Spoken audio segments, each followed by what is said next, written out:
अस्सलाम वालेकुम, खबर यार में खुशामदीद। मैं हूं आपका होस्ट आफ्ताब इकबाल। ख़वातीन हज़रात, आज आपकी मुलाकात करवाते हैं तारीख के एक मशहूर किरदार शेख चिल्ली और उसके ख़ानदान के साथ। देखें जी आफ्ताब साहब, मैंने आपके लिए एक्सक्लूसिव प्लान बनाया। 4 चैनलों के आप मालिक हो सकते हैं। इस शो के बाद मुलाकात करें मुझसे। सर ये शेख चिल्ली हैं, ये कौन है?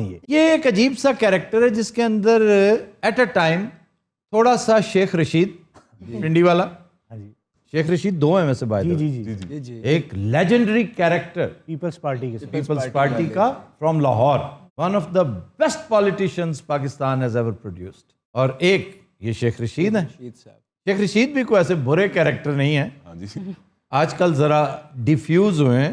फिर आपके अंदर थोड़ा थोड़ा ना बिलावल का टच भी है, और ये कितनी अजीब बात है। और आप कौन है खातून? अस्सलाम वालेकुम। मेरे मैं दी बेगम हाँ। अच्छा, अगर आप बेगम है तो आप क्या हैं? मैं दी वालदा एक खच इन्हें मारी आ खाच इन्हें मारी है। थर्ड क्लास कैरेक्टर था ये, इंतहाई था बहुत इंटरेस्टिंग, इंतहाई इंटेलिजेंट, लेकिन कामचोर, बहानेबाज, फ्रॉडिया। इसका ओरिजिन ईरान है और 1650 का ये कैरेक्टर है। ये शेख है, जो पिंडी वाला है ना वो शेख है, ये शेख है। ये औरंगजेब का दौर था जिसमें ये यहाँ तशरीफ लाए, और इसका बड़ा शानदार मज़ार भी है। फिर इसकी खूबी जिसकी वजह से मैं इसे थोड़ा सा पसंद करता हूँ वो ये कि दारा शिको से बहुत इम्प्रेस। सर आपने कहा ये फ्रॉडिया भी था, तो ये किस किस्म के फ्रॉड किया करता था? ये लंबे चौड़े फ्रॉड। इसकी जो फितरत सानिया थी वो जुर्म थी, क्योंकि बुजदल टिका के था, इसलिए कोई लंबा चौड़ा हाथ नहीं मार सका तारीखी नौयत का, वरना ये तो माफिया डॉन होता। ये इतना क्रिएटिव था। जब क्रिमिनल क्रिएटिव हो जाता है तो डॉन वीटो कॉर्लियोन बन जाता है। सर शेख चिल्ली इसका असल नाम है? शेख चिल्ली इसको शरारतन कहा जाता था, इसकी हरकतों की वजह से। इसका असल नाम तो बड़ा तवील था, और ये इस कदर अनइम्पॉर्टेंट आदमी था कि लोग कहते कि इसके ऊपर हम इतना वक्त ज़ाया करें, इतना लंबा नाम। शेख अब्दुल करीम अब्दुल रज़ाक। साढ़े नाल भी गल कर ले जवाना, साढ़ा दस्या ही नहीं तू। ये इसका साइस है। बकौल शेख साहब इसके अस्तबल का इंचार्ज है, और अस्तबल में जानवर पता है क्या क्या है? क्या? सिर्फ एक खच्चर नुमा गधा जिसका बाकायदा नाम है टट्टू। सर इसका क्या नाम है? इसका नाम है मंगू। अच्छा जी, मैं क्वेश्चन लेने लगा ले लो जी। सर आजकल सारे सियासतदान शेख चिल्ली बने हुए हैं, आप क्या कहेंगे? सारे तो नहीं, लेकिन अक्सरियत सियासतदानों की शेख चिल्ली बने। कि अगर आप देखें तो इतनी क्लियर एनालॉजी नजर आती है इन सियासतदानों और हुक्मरानों के दरमियान कि हैरत होने लगती है। मसलन क्या क्या सर? मसलन ये कि ज़्यादातर हमारे जो सियासतदान है ना, हुक्मरान, ये वानाबीज हैं। ये खुद सो कॉल्ड पढ़े लिखे होते हैं। एक होता है पढ़ा लिखा डिग्रियों वाला, एक होता है आलिम जिसने पढ़ के डाइजेस्ट भी किया होता है। ये डिग्रियां तो ले आते हैं, वलायत से भी ले आते हैं, लेकिन जाहिल के जाहिल रहते हैं। ये नीम पढ़े लिखे हैं ज़्यादातर। तो शेख चिल्ली चूँकि अपने आप को बड़ा आलिम फाजिल पोर्ट्रे किया करता था, इसलिए दारा शिको से बहुत इम्प्रेस था। दारा शिको चूँकि इल्म फजल का एक आइकॉन था, और अपनी इसी वजह से उस बेचारे को मौत का सामना भी करना पड़ा। तो ये इल्म दानिश, इल्म फजल, इसका बहुत चाहने वाला था। आप देखिए अपने सियासतदानों को अपने गिर्द रात के वक्त लातादाद राइटर्स, इंटेलेक्चुअल्स, कॉलमनिस्ट, जर्नलिस्ट, दानिश्वर जो उनके दस्तरखान की मक्खियाँ होते हैं, उन्हें बिठाया होता है अपने पास और अपने इल्म में इजाफा कर रहे होते हैं। फिर एक और खुसूसियत जो शेख चिल्ली में और हमारे हुक्मरानों सियासतदानों में बदरजा तुम है, वो क्या है? Brown study, hallucination, day dreaming. ये जी मैं सही वारिस हूँ कायदे आज़म का, कि कायदे आज़म अगर खुद रहलत से पहले मुल्क की बागडोर किसी एक शख्स के सुपुर्द करते तो वो मैं हूँ। बाज़ लोगों ने तो अपनी डेट ऑफ बर्थ वो करवा रखी है जो कायदे आज़म की है। तो ये ब्राउन स्टडी जो है ना, अब शेख चिल्ली हमेशा ये सोचा करता था कि एक हसीना है जो मुझसे इश्क करती है और मैं उसके इश्क में मुब्तला हूँ, एंड देयर वाज नो हसीना एट ऑल। वो उसके तसव्वुर में थी। और एक शहजादा है जो किसी राक्षस की कैद में है, मैंने उसे रिहा करवाना है और उसका बाप मुझे माला माल कर देगा। एंड वो कभी एग्जिस्ट ही नहीं करता था और इस मंजन को सबसे पहले ये घर में बेचता था। अच्छा। इसकी माँ बड़ी हद तक इसकी बातें मान लेती थी। तो शेख साहब आप क्या कहते हैं ब्राउन स्टडी के बारे में? देखिए, मुझे ब्राउन स्टडी का तो इतना नहीं पता, लेकिन जिस तरह से आपने मुझे यहाँ पे ब्लैक पेंट किया है, मैं उसके खिलाफ हूँ। आप झूठे हैं, झूठों के। अच्छा, ये भी एक बहुत बड़ी खासियत के झूठा था शेख चिली, और ज्यादातर सियासतदान भी झूठे होते हैं। जी सर। देखें जी, मार्क जकरबर्ग का तो नाम सुना होगा आपने। हाँ जी। मार्क जकरबर्ग अगर 2003 में ये फेसबुक का ना सोचता तो जनाब ये पापा की परी और ये आपस में कुछ नहीं हो रहा होता आज। देखिए, आप ये समझ नहीं रहे हैं, आपको आगे जमाने से आगे सोचना चाहिए। बात किसी हद तक आपकी दुरुस्त है।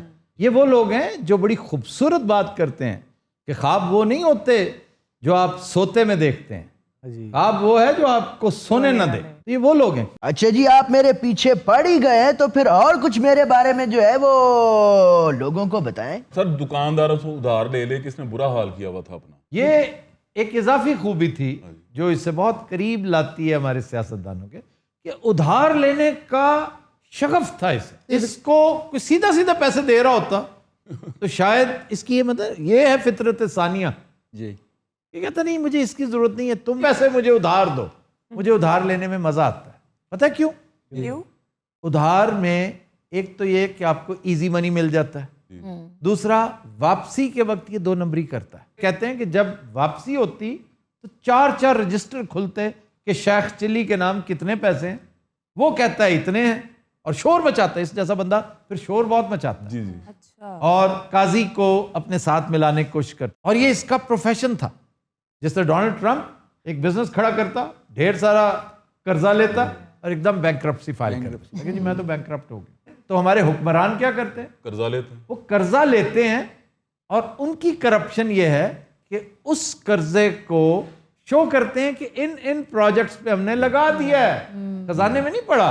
क्योंकि आईएमएफ जैसे इदारे आपको कैश नहीं देते, वो आपके प्रोजेक्ट्स को फंड करते हैं। वो प्रोजेक्ट्स जो उनकी अपनी मंजूर नज़र कंपनियां चला रही होती हैं, तो उस पैसे का तकरीबन 60 to 70% ओनली इन पाकिस्तान। ये रेट सिर्फ पाकिस्तान का है करप्शन का, वरना 20% लोगों ने जो कमीशंस लेने होते हैं ना, वो 20% से तजावुज नहीं करते। एक जमाना था 10% बड़ा मशहूर था सिलसिला, अब तो 70% लेते हैं। तो ये है करप्शन जो हमारे हुक्मरान करते हैं। ये करप्शन बेचारा चूंकि किसी जोगा नहीं है, ये झूठ पे सिर्फ झूठ। अनदर एनालॉजी आपके क्वेश्चन पे, ਵੇ ਭਰਾਵਾ ਤੂੰ ਨਾ ਹੀ ਸਵਾਲ ਪੁੱਛਦਾ, ਕੀ ਸਿਆਪਾ ਪੈ ਗਿਆ ਇੱਥੇ।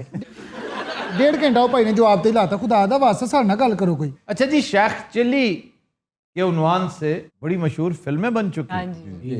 एक तो लेट 40s में बनी, एक 58 में, और एक बड़ा ही मशहूर गाना, रिकॉर्ड ब्रेक कर देने वाला गाना जुबैदा खानम का जी, कौन सा? लेकिन क्रेडिट जुबैदा खानम से ज्यादा सलीम इकबाल का है। सैयो नी मेरा दिल तड़के। ਇਹ ਜਿਹੜਾ ਗਾਣਾ ਹੈ ਨਾ ਸਈਓ ਨੇ ਮੇਰਾ ਦਿਲ ਧੜਕੇ, हाँ जी, ਅਕਸਰ ਮੇਰੇ ਕੋਲੋਂ ਭਾਬੀ ਹਰੀ ਸੁਣਦੇ ਹੁੰਦੇ ਨੇ। सुनाओ, हमें भी सुनाओ। ਨਹੀਂ ਇਸ ਤਰ੍ਹਾਂ ਨਹੀਂ, ਮੇਰੀ ਇੱਕ ਸ਼ਰਤ ਹੈ, वो क्या? ਤੁਹਾਡੇ ਕੋਲ ਆ ਕੇ ਸੁਣਾਉਣਾ ਚਾਹੁੰਦਾ। जहाँ खड़े हो वहीं रहो। की हो गया सोनी, लाओ 2 मिनट। ਸੁਣ ਲਓ। जा नहीं जा आगे हो। तो चलो चल लगे हो। यार दबके मार रहे हैं। मैं तेरे छित्र मारेंगे। चल शुरू हो। तो बस ठीक है, यहीं पे यहीं रहो। नहीं मैं ਇਹਦੇ ਤੇ ਹੱਥ ਰੱਖਿਆ ਬਗੈਰ ਨਹੀਂ ਗਾ ਸਕਦਾ। ये क्या फजूल बात है? ਇਹ ਅੰਤਰ ਜਾਣਾ ਕੱਲ ਮੇਰੇ ਮੋਢੇ ਤੇ ਹੱਥ ਰੱਖ ਕੇ ਗਾਉਣ ਲੱਗ ਪਿਆ, ਸਾਨੂੰ ਕਿੰਨੇ ਪੈਸੇ ਹੋਏ। इजाजत है। जल्दी से गा लो, जल्दी से। करदा शरारती शरारतां बतेरियां बन गया हत्थां दियां चूड़ियां मेरियां, बन गया हत्थां दियां चूड़ियां मेरियां, कहंदा गल सुन मेरी बांह फड़ के। और ये क्या कर रहे हो? मेरा दिल ये क्या ग्रुप है यार? ये कहाँ से आया? सयो नी मेरा दिल तड़के नाले अख फड़ के, दिल तड़के नाले अख फड़ के। ਅਸਲ 'ਚ ਇਹਨਾਂ ਨੇ ਆਪਣਾ ਗਰੁੱਪ ਬਣਾਇਆ, ਤੈਨੂੰ ਪਤਾ ਤੇ ਨਲਾਇਕ ਆ, ਇਹਦੇ ਪੈਸੇ ਵੀ ਚੁੱਕ ਕੇ ਲਗਾ ਲੈਂਦੇ। शुरू रह। ओए चुप। ਇਹ ਹੈ ਇਹ ਏਡਾ ਬਦਤਮੀਜ਼ ਜਾਂ ਸਾਡੇ ਨਾਲ ਹੀ ਇੰਜ ਕਰਨ ਦਿਆ। उमा जी आपके शौहर का है? ਉਹ ਤਾਂ ਮਰ ਮੁਰ ਕੇ ਆ ਗਏ ਹੁਣ, ਜਿਹੜੇ ਮਰੇ ਕਰੈਕਟਰ ਆ ਨਾ ਸਾਨੂੰ ਬਣਾ ਦਿੰਦਾ ਹੈ। ਨਾ ਮੇਰਾ ਸ਼ੋਹਰ, ਨਾ ਮਾਂ, ਨਾ ਪਿਓ, एक मेरा खोता दे का ही वैसे तुम एक बेकार औरत हो, तुम्हें इसका अंदाजा है? सही हाँ गल जी यार ये कितनी बेकार है। ਹੁਣ ਕੀ ਕਰਾਂ ਦੱਸੋ ਨੇ ਇਸ ਤੋਂ ਇਲਾਵਾ ईरान च एक चैनल है उत्ते अरबी खबरां पढ़दी है ਹਾਉ ਹਾਥ ਕੀ ਸਿਵਾਹਾ ਮਨੂਜ਼ਾ ਅਲ ਕੁਦੂਲੀ ਹਿਸਕਤਾ ਪਾਕੂ ਜ਼ਬਾਹੋ ਅਲਾਤਿਸ ਅਰਬਤਾ ਖਸਤਾਕਲੂ ਇਸ ਅਲਾ ਹੂ ਆ ਜ਼ਬੂਦਾ ਨਵਾਜ਼ ਸ਼ਰੀਫ ਦਾ ਤਸਰ ਲੰਡਨ ਸਸਤਾਫਾ ਇਸ ਦਾ ਸਾਗਦਾਰਾ ਸਾ ਐਸਟੈਬਲਿਸ਼ਮੈਂਟ ਆਫ ਦ ਹਾਦਿਸ ਹੁਆ ਆਪੋ ਕੀ ਜੀ कोरोना भी दस किन्ने बंदे मरे कोरोना नाल हासी करोना हासी बेबहा ईडीएम के जलसे की बात बताओ जरा। अफूदा पीटीएम जलसा दफा अवाम ने सारे जंगले तोड़ देते वहाँ से पुलिस ने आके हर शय बंद दी हाँ असी तो मुल्तान सैयद यूसुफ रज़ा गिलानी ने आख्या हाँ हाँ अज मुहाद मुल्तान पीरोपुर शहर दसा हाँ 1,64,000 पीर साहा मुल्तान के घंटा घर में भी आग लगी है रात। अभी तफा तक कस्बा गुजरात वल वल वल वल हु हाँ चलिए इनू ते इत्थे नौकरी लभ गई अच्छा जी, स्पोर्ट्स की खबरें सुना दें। हाउदी सा बाबर आजमा दा इल्जाम हुआ वाजिर में होटलां तो विश्वासु हुदा सा हुदा होटलां दे विच हा हा असू हादा 14 साल दी उम्र दे विच अहू हादा सा एवें नहीं छक्के मारदा। तो तीनों रात हम लेते हैं एक ब्रेक हमारे साथ की। Welcome back. तो तीनों रात हमारा सेगमेंट है फरंगे आसफिया, और आज स्टार्टर के तौर पे जी हम लाहौर का तस्करा करेंगे। अच्छा स्टार्टर स्टूटर रहन दिया करो, सीधे लफ्जां ते आओ। स्टार्टर ਦੇ ਵਿੱਚ ਤੁਸੀਂ ਪੌਣਾ ਘੰਟਾ ਲਾ ਕੇ ਸਾਡੇ ਦਿਮਾਗ ਦਹੀਂ ਬਣਾ ਕੇ ਉਸ ਤੋਂ ਬਾਅਦ ਲਫ਼ਜ਼ਾਂ ਤੇ ਆਉਂਦੇ ਹੋ। ये जो पौना घंटा है ना, हाँ जी ये अल्फाज पे ही लगेगा। अच्छा चलें कर लें कोई बात।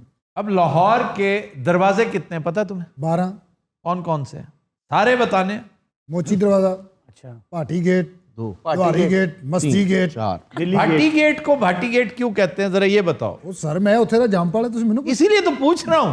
ਇਹਦੇ 'ਚ ਕੋਈ ਗੱਲ ਹੋਣੀ ਜਿਹੜਾ ਤੁਸੀਂ ਏਡਾ ਨਾ ਵਜ਼ਨ ਪਾ ਰਹੇ ਹੋ ਨਾ। भाटी को भाटी क्यों कहते हैं? ਸਰ ਉਹ ਘਾਟੀ ਨੂੰ ਭਾਟੀ ਬਣਾਤਾ ਲੋਕਾਂ ਨੇ, ਹੈ ਘਾਟੀ घाटी गेट था। हाँ जी घाटी च गेट था। ये भाटी जो है ना, ये भाट से है।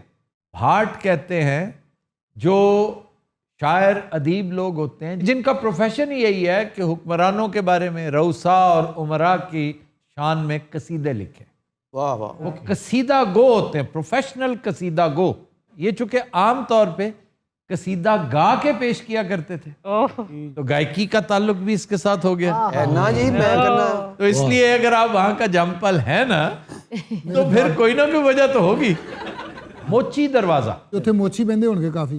वहां बेशुमार मोची हैं वाह वाह। जगह जगह, और लोगों की अक्सरियत ये समझती है कि मोचियों की निस्बत से इसको मोची दरवाजा कहते हैं। तो मोची गेट नहीं है, इनफैक्ट ये है मोती गेट। हेलो ये जमादार था एक मोती राम, जो बड़ा डिलिजेंट वर्कर था, तो उसकी सर्विसेज को ऑनर करने के लिए इस गेट को उसके नाम से मंसूब कर दिया गया। तो सर फिर मोची गेट कैसे पड़ा? मोती से इसलिए कि लोगों को हजम नहीं ना होता एक आम आदमी, गरीब आदमी के नाम से एक चीज, उसको मोची कर दिया गया। दिल्ली गेट, दिल्ली गेट को दिल्ली गेट क्यों कहते हैं?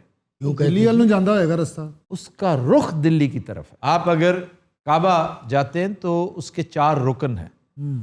रुकन यमानी है जी जो यमन की तरफ है, रुकन शामी है जो शाम की तरफ है। मतलब ये उसकी पहचान बन जाती है डायरेक्शन के हिसाब से। उस दौर में ये तरीका था कि जो रास्ते उस तरफ को जाते हों, और ख़ास तौर पर जिन जगहों के लिए तकरीम आपके दिल में हो। देखें ना, दिल्ली तो दिल्ली था, इसलिए हर कले का कोई ना कोई दरवाज़ा दिल्ली की तरफ ज़रूर था। फिर कश्मीरी दरवाज़ा है, उसका रुख कश्मीर की तरफ। कश्मीर के साथ भी एक रेवरेंस का, मोहब्बत का एक ताल्लुक है। सर दीपालपुर का किला जड़ा उनका भी दिल्ली गेट है, उधर मुंह है। दिल्ली जी जी जी, दीपालपुर का किला भी एक ज़माने में बड़ा तगड़ा किला था, और उसने बड़ा अपनी कीमत अदा कर रखी है। जी उसने तातारियों को रोका था। वाह वाह। तातारी, उनकी क्या खासियत थी? वो सर यानी कि मारते बॉस। ये मैं तुमसे पता क्यों खास तौर पे पूछ रहा हूँ जी जी कि जिस शो में हमने ये बात बारहा कर रखी है, उसमें तुम भी थे, कैफी भी था, और को होस्ट साहिबा भी थी, कि एक खासियत थी उस लश्कर की कि 3 मील दूर से उसकी बदबू आने लगती। ਸਮੈਲ ਆ ਜਾਂਦੀ ਸੀ ਤਤਾਰੀ ਆ ਰਿਹਾ ਬਈ हाँ ये साहब भी थे हाँ जी, आप भी होते हैं उसी शो ਜੀ में ਜੀ ਮੇਰੇ ਪਿੱਛੇ ਤਤਾਰੀ ਬੈਠਾ ਇਹ ਤੇ ਫੈਸਲਾਬਾਦ ਹੋਵੇ ਤੇ ਇੱਥੇ ਤੱਕ ਆ ਜਾਂਦੀ तुम बस डरो उस वक्त से। ਮੈਂ ਡਰ ਗਿਆ ਅੱਲਾ ਦੀ ਕਸਮ ਛੱਡ ਦੇ यक्की गेट ਜੀ ਸਰ यक्की गेट जो है ये पीर यक्की गेट जिसको जक्की भी लोग करते हैं, लेकिन ये 3 नुक्तों वाला ये है ना, जाला वाला, हाँ जी अजदहा वाला, विजन वाला, विजन जी जी विजन टेलीविजन, टेलीविजन। 3 नुक्तों वाला, तो उससे इनका नाम था और ये शहीद हो गए थे। इस वजह से इनका वहाँ पे मज़ार भी है, तो यक्की उनकी निस्बत से इस दरवाजे का नाम रखा गया। ਸਰ ਇਹ ਮਸਤੀ ਗੇਟ ਦਾ ਕੀ ਮਕਸਦ ਹੈ मस्ती एक शाही मुलाजिम का नाम था, मस्ती मस्ती, तो उसके नाम पे गेट रख दिया। फिर मोरी दरवाज़ा, ਉਹ ਮੋਰੀ ਗੇਟ ਵੀ ਕਹਿੰਦੇ ਨੂੰ मोरी गेट क्यों कहते हैं? टनल होगा कोई। ये बहुत तंग दरवाज़ा। तंग दरवाजे आम तौर पे वो होते थे जिनसे हाथी ना गुजर सके, क्योंकि हाथी के ऊपर हौदा होता है, उसका एक कद होता है, हाँ जी वो फंस जाता होते वो वहाँ से इतनी आसानी से नहीं गुजरते। लोहारी दरवाज़ा, लोहार यहाँ पर लोहार रहते थे। ਇੱਥੇ ਤਲਵਾਰਾਂ ਤਲੂਰਾਂ ਬਣਦੀਆਂ ਹੋਣੀਆਂ ਵੀ ਅਕੱਲਾ ये जो शेरा वाला गेट है ना, हाँ जी ये पहले खजरी दरवाजा कहलाता था, जिसे खिजरी भी कहते हैं। खजरी, खजर, खजरा, गुम्बदे खजरा, वाह वाह तो खजरी दरवाजा। तो सर फिर शेरा वाली कैसे हुआ? शेरा वाला फिर बाद में महाराजा रंजीत सिंह ने यहाँ 2 शेर अपने रखवा दिए, अच्छा वही शेर फिर उनके मुजस्समे भी बन गए, वो आज भी हैं। असली शेर रखवा दिए जी जी जी। किसी काम से या वैसे डिस्प्ले दुकान थी उनकी डिस्प्ले के लिए रखे थे? कैफी एक बात बता रहा है, नहीं कैफी को छोड़े, मुझे उसके बारे में ਇੱਕ ਸ਼ੇਰ ਮੋਚੀ ਗੇਟ ਬਹਿ ਕੇ ਉੱਥੇ ਜੁੱਤੀਆਂ सर ਕੱਢਦਾ मैं पूछ अच्छा जी अब आइए अल्फाज की तरफ। जी सर पहला दिबाचा, लॉग लॉग, जो लाइक बुक के बिगिनिंग में होता है। फॉरवर्ड टाइप, जैसे Forward, फॉरवर्ड होता है ना, जी सर किताब का जो इब्तदाइया होता है उसको दिबाचा कहते हैं, लेकिन आप यकीन कीजिए किसी लुगत में, किसी तारीखी किताब में दिबाचा नाम की कोई चीज है ही नहीं।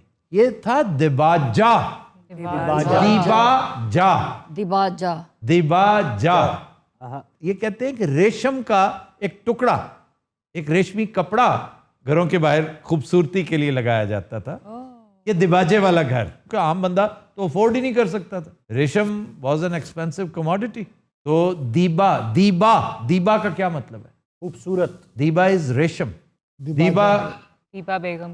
दीबा की बड़ी अहम बातें हैं। उनकी फिल्में बहुत अच्छी हैं दीबा की खुसूसियात में से एक ये है कि शी स्टार्टेड फ्रॉम स्क्रैच, बिल्कुल जीरो से शुरू करके। चाइल्ड स्टार, उस जमाने में ये 100 से नीचे पैसे मिलते थे, जी जी वो भी और वही दीबा फिर पाकिस्तान की सबसे महंगी हेरोइन बनी।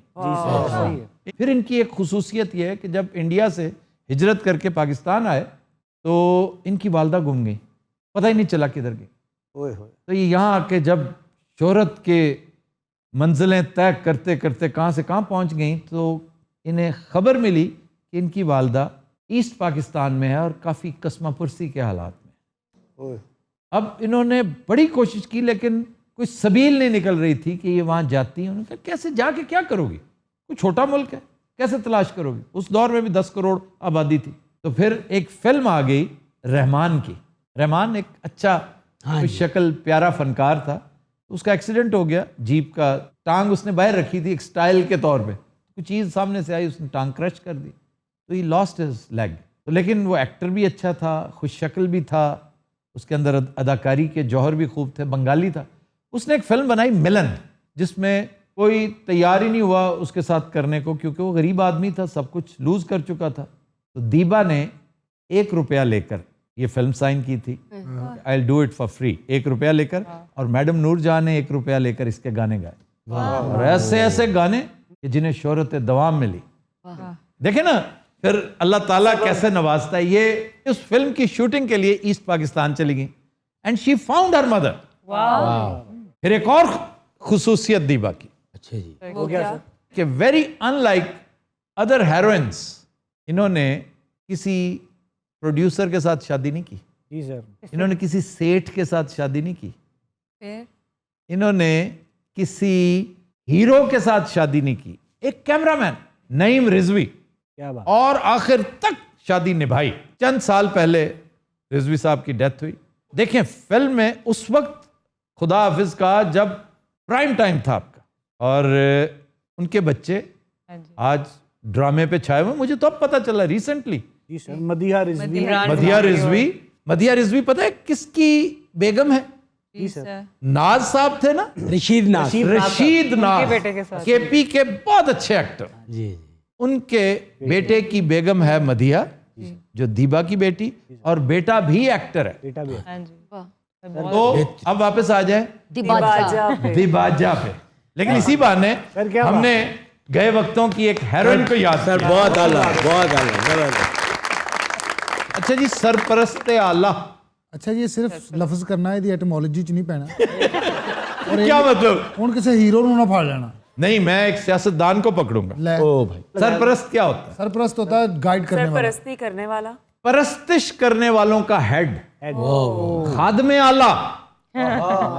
ध्यान गया अपने कायद की हाँ तरफ? जी। वो अंदर है बेचारा। सरपरस्त आला जब खादमे आला बनता है ना, जाली सा, तो फिर वो अंदर हो जाता है। हमारा भी दोस्त है, मैं तो बड़े प्यार से उनका तस्करा किया करता था उस वक्त तक, जब तक ये चीजें पकड़ी नहीं गई। भैया तो पकड़े ही ना जाओ, पक्के रहो। 30 साल तुमने चीजें नहीं पकड़ने दी, अब यकायक सारी चीजें एकदम। ये होता है हाउस ऑफ कार्ड्स का रौला। एक गिरता है ना तो डोमिनो की तरह टक टक टक टक सारा कुछ गिर जाता क्या कहना? है। डोमिनो की गेम देखिए, डोमिनो क्या होता है? पिज़्ज़ा हैगा। हैं जी? वाह मंसूर साहब, मंसूर साहब घर बैठे शर्मिंदा हो रहे होंगे कि पिज़्ज़ा होता है। अरे जो मैंने पता मैं वही दसना।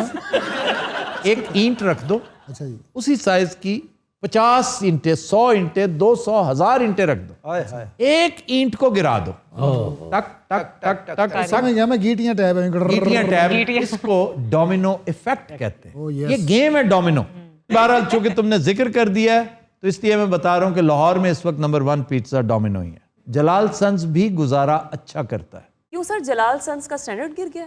स्टैंडर्ड भी कुछ थोड़ा सा मुझे महसूस होता है गिरा है, क्योंकि मुझे इनका हंटर बीफ खासा नापसंद हुआ, और दूसरा मैंने किड भी रखी हुई है, वो जो शादी की थी इन्होंने। असल गल है वे। मैं वो भी और पिज्जा भी को बहुत मयारी उस तरह का नहीं लगा। ਐਵੇਂ ਤੁਸੀਂ ਪੀਜ਼ੇ ਨੂੰ ਬਾਈਟ ਲੈ ਕੇ ਕਹਿ ਰਹੇ ਹੋ ਰੋਵੇਂ ਸ਼ਾਦੀ ਕਰਾਉਣ ਨੂੰ। ये फरंगियास पे ही लिखे हैं। अच्छा जी, सरपरस्त आला, परस्तिश करने वाला, जितने परस्तिश करने वाले जो हैं उनका हेड, यानी जूतियां सीधी करने वाला, सफाइयां करने वाला, झाड़ झंकार, जो मंदिरों के अंदर जो परस्तिश करने वाले, उनका हेड। इसका मतलब ये नहीं कि उनका इंचार्ज, सबसे बड़ा खादिम। लेकिन हम सरपरस्त आला उसको बनाते हैं जो सरपंच हो, जो लीडर हो। बंदूक होली को कहते हैं। लफ्ज, सर ये बंदूक है। बंदूक, शाबाश। तुम इन लफ्जों में बहुत इंटरेस्ट लेते हो, हालांकि कोई ऐसे दानिश्वर या पढ़े लिखे लगते नहीं हो। और तेरा काम डांस करना, करी जा बस। क्या बंदूक? तो ये सही तलफ्फुज यही है सर, बंदूक। बंदूक, ओके। और बंदूक कहते हैं बुलेट को। बुलेट को कहते हैं। बुलेट, हाँ जी, दैट इज बंदूक। बंदूक। गन को क्या कहते हैं? यार तुम चुप रहो जरा। अच्छा जी। सलीम अलबेला साहब बोल रहे हैं। हाँ जी बोलिया, बीमारों उठे आ बड़े। गन को क्या कहते हैं? गन को कहते हैं तफंग। तफंग देखो ना, ये खालिस टर्किश स्टाइल है। एटिमोलॉजी जब आप देखते हैं ना तो आपको अल्फाज की बुनत, उनकी साख्त बता देती है ये किस लैंग्वेज से आया होगा। एक लफ्ज है मलंग, ये भी टर्की, मलंग, मजंग, बड़ा कब्रिस्तान। अलंग, अलंग आपको नहीं पता होगा, रेड सर ऐसे। ये जो गोल बुर्ज होता है ना, बुर्ज। अलंग। दमदमा जिसको कहते हैं, दमदमा, दैट इज अलंग। निहंग, निहंग क्या है ये आपको पता होना चाहिए नागी साहब। निहंग पता है?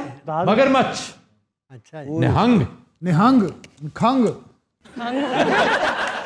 अच्छा जी, अगला लफ्ज। बस करो खुदा दा वास्ता, की हो गया? मैं अपनी चॉइस का कोई एक बंदा दे सकता हूं, अगर वो कहे तो मैं कंटिन्यू करूंगा, वरना स्ट्रेट अवे। ये नागी नहीं होना चाहिए। चलो नागी ना हो, असलम चिट्टा हो जाए। हाँ ठीक है, जो कहेगा। क्यों चिट्टा साहब?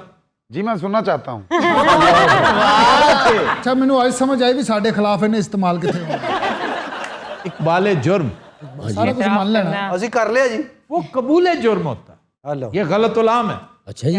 इकबाल तो बढ़ावा को कहते हैं, बुलंदी को कहते हैं। तो ये जो इस्तेमाल होता है ना, ये कबूल जुर्म है, कन्फेशन, तो गलतुल आम है। सर आज का शेर। अच्छा जी, आज का शेर जी जफर इकबाल साहब का। माशाल्लाह जी। अब ये बेगानगी हाँ हाँ उस पर असरअंदाज हो क्या, क्या बात। अब ये बेगानगी उस पर असरअंदाज हो क्या, जिसने देखा हो मोहब्बत का जमाना तेरा।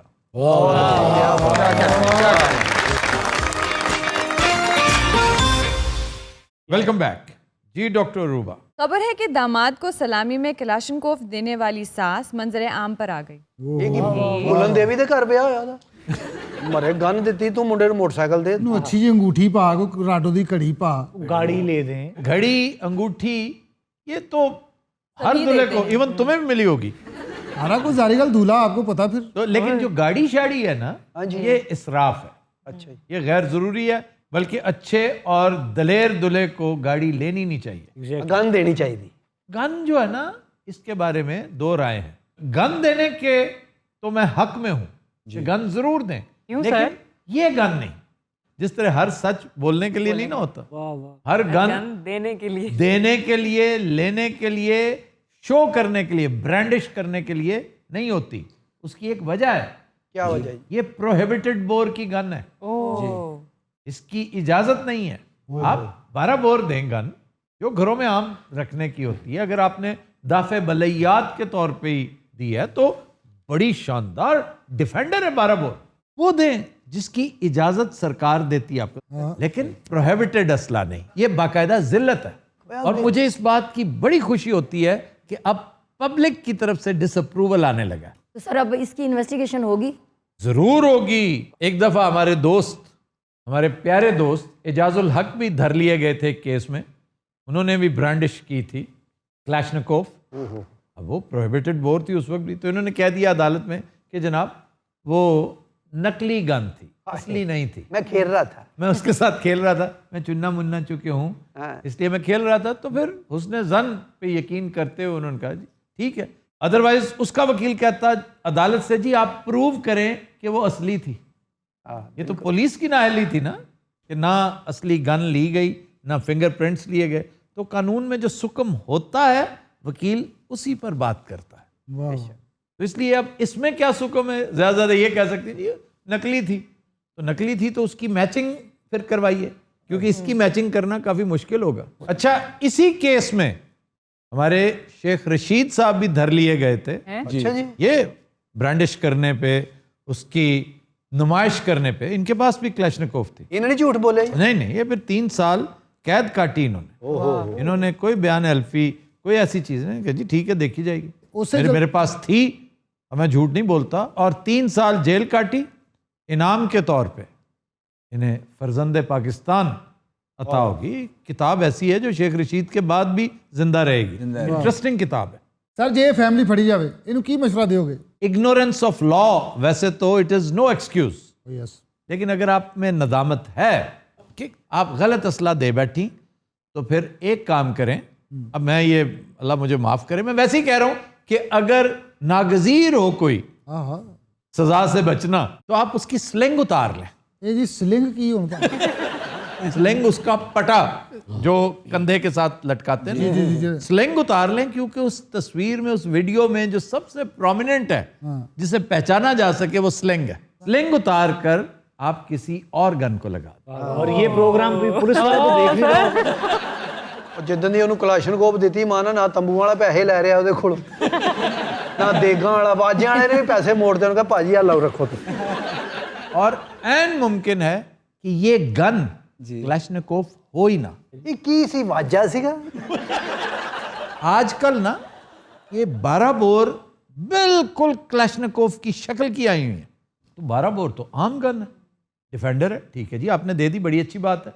और पाकिस्तानी भी हैं, एक से एक बढ़कर, सेम शक्ल की।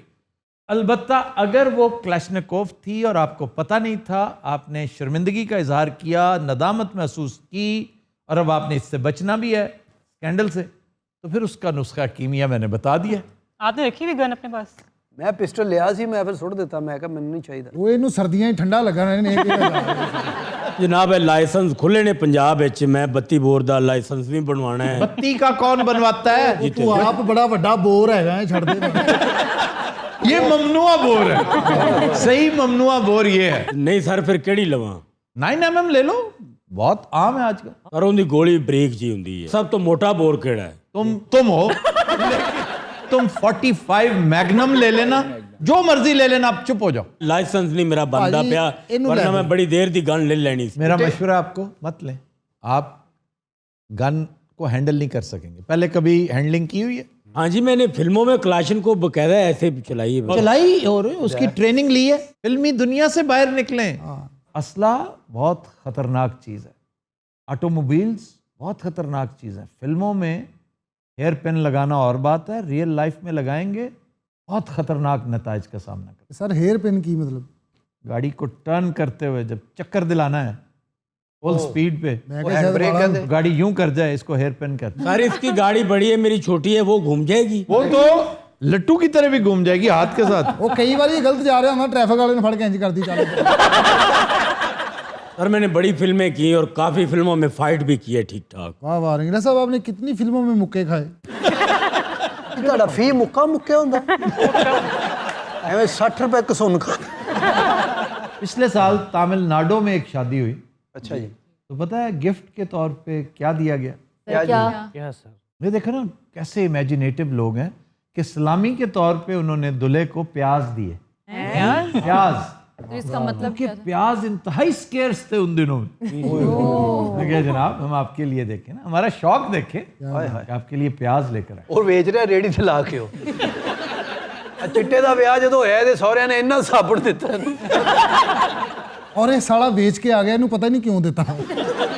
सूडान में एक रस्म है कि दुल्हन के जूते में एक तरफ उसकी माँ गोल्ड कॉइन डालती है और दूसरे जूते में उसका बाप सिल्वर कॉइन डालता है, चांदी का, ताकि खुशहाली आए।